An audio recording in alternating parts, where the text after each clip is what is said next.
नमस्कार दोस्तों मैं आज आप सभी को बताने वाली हूँ कि निर्जला एकादशी को भीमसेनी एकादशी क्यों कहा जाता है। दोस्तों, अगर आप भी इस व्रत को रख रहे हैं तो पूजा के दौरान व्रत कथा जरूर पढ़े। इस व्रत कथा के जरिए जाने की आखिर निर्जला एकादशी को भीमसेन एकादशी और भीमसेनी एकादशी क्यों कहा जाता है। वीडियो को अंत तक जरूर देखिएगा। वीडियो अच्छी लगे तो लाइक और सब्सक्राइब करना न भूलिए।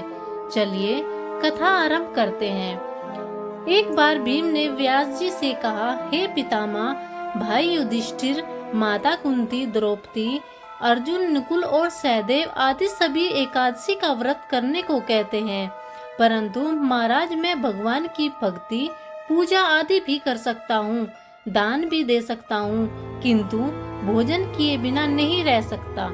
इस पर व्यास जी कहने लगे, भीमसेन, यदि तुम नरक को बुरा और स्वर्ग को अच्छा समझते हो तो प्रत्येक मास की दोनों एकादशियों को अन्न मत खाया करो। भीमसेन बोले, महान बुद्धिमान पितामह, मैं आपके सामने सच कहता हूँ, मैं भूख सहन नहीं कर सकता। यदि वर्ष भर में कोई एक ही व्रत हो तो मैं रख सकता हूँ, क्योंकि मेरे पेट में वर्क नाम वाली अग्नि है, सो मैं भोजन किए बिना नहीं रह सकता। भोजन करने से ही वह शांत रहती है, इसलिए पूरा उपवास तो क्या, एक समय भी बिना भोजन किए रहना कठिन है।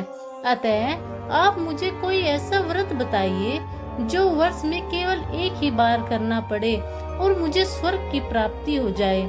श्री व्यास जी कहने लगे कि हे पुत्र, बड़े बड़े ऋषियों ने बहुत शास्त्र आदि बनाए हैं, जिनसे बिना धन के थोड़े परिश्रम से ही स्वर्ग की प्राप्ति हो सकती है। इसी प्रकार शास्त्रों में दोनों पक्षों की एकादशी का व्रत मुक्ति के लिए रखा जाता है। ऐसा सुनकर भीमसेन घबराकर कांपने लगे और व्यास जी से कोई और दूसरा उपाय की विनती करने लगे। ऐसा सुनकर व्यास जी कहने लगे, ज्येष्ठ मास के शुक्ल पक्ष की जो एकादशी आती है उसका नाम निर्जला है। इस एकादशी में अन्न तो दूर, जल भी ग्रहण नहीं किया जाता। तुम उस एकादशी का व्रत करो। इस एकादशी के व्रत में स्नान और आचमन के सिवा जल का प्रयोग वर्जित है।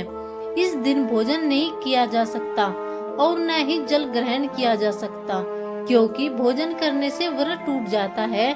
इस एकादशी में सूर्योदय से शुरू होकर द्वादशी के सूर्य उदय तक व्रत रखा जाता है, यानी व्रत के अगले दिन पूजा के बाद व्रत का पारण करना चाहिए।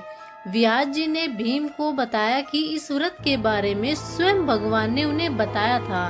यह व्रत सभी पुण्य कर्मों और दान से बढ़कर है। व्यास जी बोले, हे कुंती पुत्र, जो पुरुष या स्त्री श्रद्धा पूर्वक इस व्रत को करते हैं उन्हें निम्नलिखित कर्म करने चाहिए। प्रथम, भगवान का पूजन, गोदान, ब्राह्मणों को मिष्ठान व दक्षिणा देनी चाहिए तथा जल से भरे कलश का दान अवश्य करना चाहिए। निर्जला के दिन अन्न, वस्त्र, जूते आदि भी दान करना चाहिए। जो मनुष्य भक्ति पूर्वक इस कथा को पढ़ते या सुनते हैं उन्हें निश्चित ही स्वर्ग की प्राप्ति होती है।